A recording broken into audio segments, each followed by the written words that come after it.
Alors, bonjour tout le monde. Donc, je m'appelle Solène Rigaud. J'accompagne les entreprises dans tout ce qui est bien-être au travail, santé, sécurité. Et j'accompagne des groupes de personnes à faire un bilan sur leur carrière pour y voir plus clair. Alors, j'ai déjà réalisé deux vidéos. Crise de la quarantaine et puis la notion de bilan de compétences, à quoi on reconnaît qu'un bilan de compétences et, sera vraiment bénéfique. Euh, En général, hein, on le fait autour de la quarantaine, mais ça commence de plus en plus tôt. Alors, justement, j'avais envie de décortiquer un point que l'on voit euh, lors d'un accompagnement, un bilan de compétences. Alors, bilan de compétences, entre guillemets, parce qu'en vrai, euh, c'est un petit peu homologué ce mot bilan de compétences selon si on passe par le CPF. Voilà, il y a trois phases, trois étapes, un entretien préalable, on déroule le truc avec des chapitres très spécifiques et puis on fait une synthèse. Bon.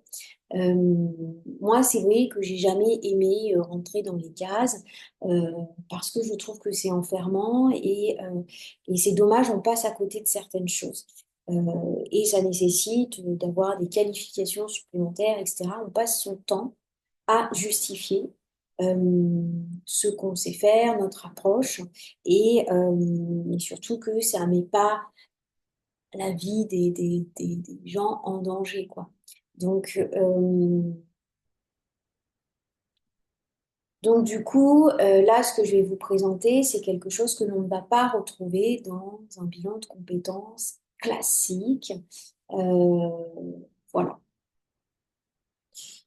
Donc, ce qui est intéressant, c'est que quand on est dans une entreprise, donc je reprends mon petit bonhomme, donc, il va faire un grand smile. On voit pas très bien le smile. Bon, il est content de vivre, ce bonhomme. Alors, on, on se met un costume quand même dans l'entreprise. On se met un costume, on joue un rôle. On joue un rôle parce que on est en interaction, parce que on a des objectifs à la fin de l'année, hein, si on veut avoir une petite prime, voilà. Parce que on a un rôle de manager, par exemple, ou de chef d'équipe, ou chef opérateur, ou quoi, et que du coup, on se doit de. Donc, on n'est pas 100% nous-mêmes. Donc, en fait, on doit répondre un peu à des standards. Mais dans la vraie vie, on n'est peut-être même pas 50% de ce qu'on doit faire ici. Donc, on consomme et on surconsomme notre énergie et de l'énergie. Énergie que l'on dépense, donc il va falloir essayer d'avoir une énergie aussi bénéfique pour pouvoir se remplir à nouveau. C'est là où ça fait écho à la deuxième vidéo sur comment remplir sa jauge, etc.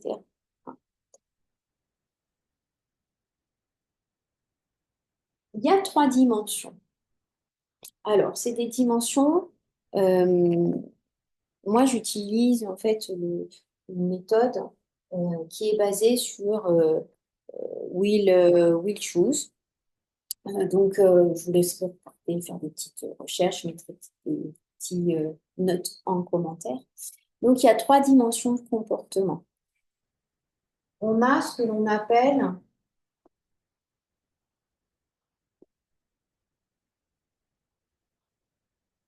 l'inclusion. L'inclusion, c'est quand je vais par exemple à un endroit, il y a beaucoup de monde, moi, je vais me mettre un peu au retrait. Donc, j'ai une faible inclusion. Je vais attendre peut-être que ce soit les gens qui viennent vers moi. Ça peut être aussi quand je vais dans un endroit où il y a beaucoup de monde, Moi, je vais faire en sorte que tout le monde me voit. Donc, on va n'entendre que moi. Ça, c'est une forte inclusion. Donc, si on fait, par exemple, un boulot où, eh bien, on doit faire du commercial, on doit développer du commercial, donc il faut avoir quand même une forte inclusion, hein? On va ramener des clients, tout ça. Mais si au fond de moi, je suis un petit peu introvertie, j'aime bien rester dans mon coin, parler avec deux, trois personnes maximum, parce que dès qu'il y a un groupe un peu plus important, je ne prends pas ma place. Mais je suis comme ça. Donc on voit bien que si en fait on me demande de faire du commercial, mais qu'en réalité je suis introvertie, il va y avoir confrontation de pas de valeur, mais en tout cas, à un moment donné, ça va coincer. Parce que ça me demande énormément d'énergie et dans une forte inclusion, alors qu'en fait, là où ça me demande zéro effort parce que je suis comme ça, c'est quand je suis avec deux ou trois personnes. Donc on se rend bien compte que ceux qui veulent développer leur activité, enfin ceux qui font ce fameux bilan de compétences et qui disent ouais, je vais faire une autre voie professionnelle, tout ça, je veux être naturopathe, par exemple, je sais de quoi je parle. Parce que, ben voilà, puis moi, j'aime bien le côté où on est en face à face avec la personne. Et qu'en fait, je dois déployer une énergie de dingue et que je dois me sortir de cette zone-là pour aller là, mais je vais péter les plombs à un moment donné. Alors oui, du coup, je vais prendre peut-être des coachs qui vont me dire quoi faire, comment faire, avec quoi, blabla. Je vais peut-être déléguer la partie commerciale. Ça, c'est encore mieux. Mais quand les gens disent, ouais, mais bon, tu sais, faut que tu sortes de ta zone de confort, mais c'est ridicule. C'est ridicule.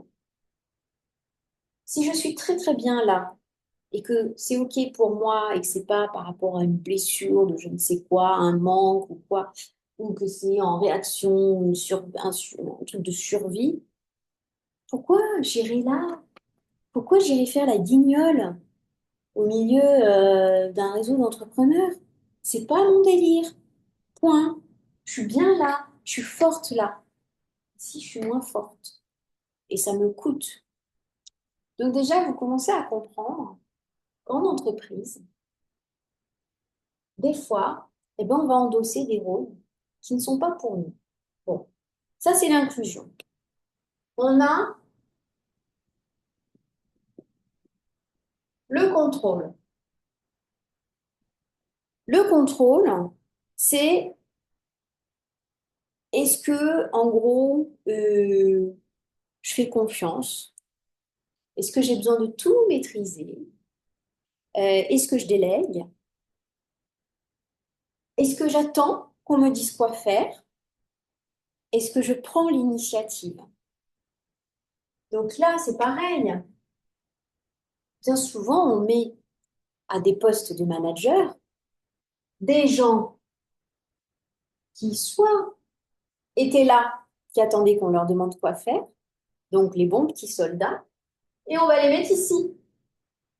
On va leur dire, bon, bah, maintenant, tu es manager, donc du coup, bah, faut que tu gères un peu l'équipe, etc. Donc, ils vont peut-être prendre des postures de hyper un peu autoritaires, hyper contrôlants, parce que eux-mêmes n'avaient peut-être pas forcément confiance ou attendaient justement qu'on leur dise quoi faire, et mais bien qu'on vérifie leur travail.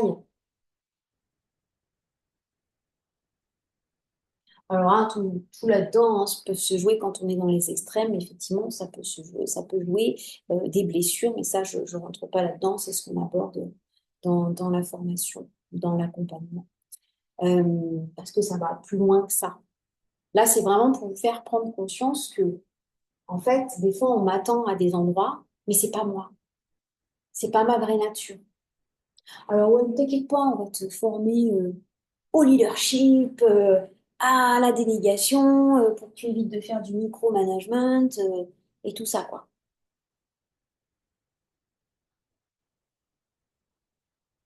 Donc, bien entendu, l'idée, c'est d'être un petit peu dans un juste milieu. Mais il y a des gens qui se plaisent énormément et qui sont excellents en étant ici, en disant, ben, moi, en fait, je préfère que tu me dises quoi faire. Et sur lesquels on peut compter. Et ça, c'est super. Un bras droit, par exemple, c'est hyper important. Avoir quelqu'un dans l'équipe comme ça. Et puis enfin, on a la notion de ouverture. Alors, cette notion, bien souvent, on la confond avec inclusion. Et ça, en fait, c'est la profondeur de l'interaction. C'est-à-dire, est-ce que quand je rencontre quelqu'un, je vais lui parler, mais vraiment, parce que peut-être que l'autre, il engage la discussion, hein, surtout si je suis en faible inclusion, j'attends que les autres viennent vers moi. Je vais lui parler de la pluie et du beau temps. Voilà. Ou est-ce que dès que je vois quelqu'un, je sais pas pourquoi, mais alors j'ai cette tendance à raconter ma life. Donc je vais être dans une forte ouverture.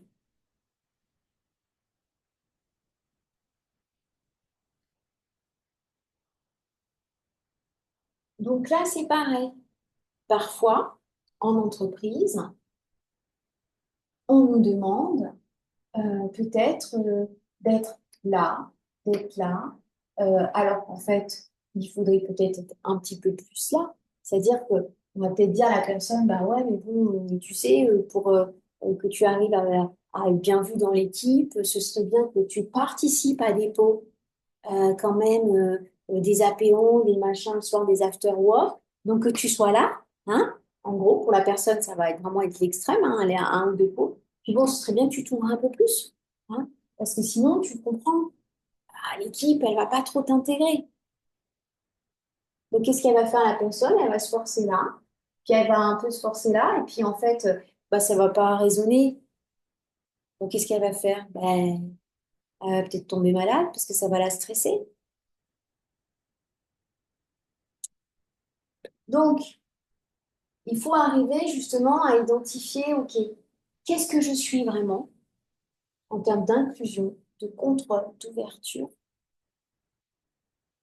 Comment moi je me positionne? Comment les autres me positionnent? Comment j'aimerais être aussi, mais vraiment?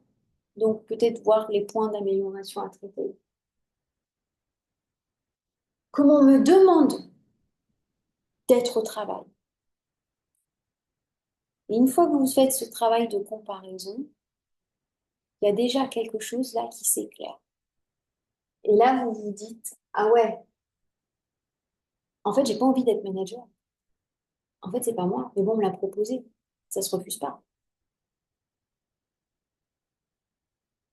Et si quand on proposait à quelqu'un un poste, quel que soit le poste dans l'entreprise, on regardait un petit peu ces critères-là, on pourrait vraiment proposer quelque chose de assez juste. Je ne remets pas du tout en question le travail des RH, des recruteurs, des managers, mais ça amène une lecture qui peut vraiment, vraiment être efficace pour l'entreprise et qui peut amener quelque chose d'hyper bénéfique pour le salarié.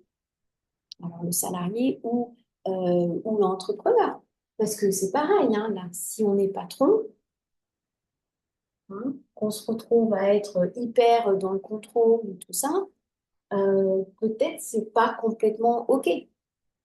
Donc ça veut dire que peut-être que si on n'a pas envie de changer, d'être un peu dans le juste milieu, dans ces cas-là, il faut essayer absolument de trouver dans l'équipe des gens qui vont être là. Parce que si on a affaire, donc moi ça m'est déjà arrivé, j'avais un manager qui était hyper là, hein, faire du micromanagement par exemple, alors que moi, j'étais à un niveau où je disais à mes équipes, moi je vous fais confiance, je délègue facilement, on en parle, on vérifie quelques points qui peuvent être chauds. Mais si j'avais quelqu'un qui était au-dessus de moi, là, ça coinçait. Et si j'étais encore plus, donc du coup, je me mettais quoi? À ce niveau-là, parce que c'était ce qu'il attendait, que je fasse avec aussi mes équipes. Chaud, hein? Voilà. Donc j'espère que ça vous éclairera. Et puis bah, dites-moi ce que vous en avez pensé.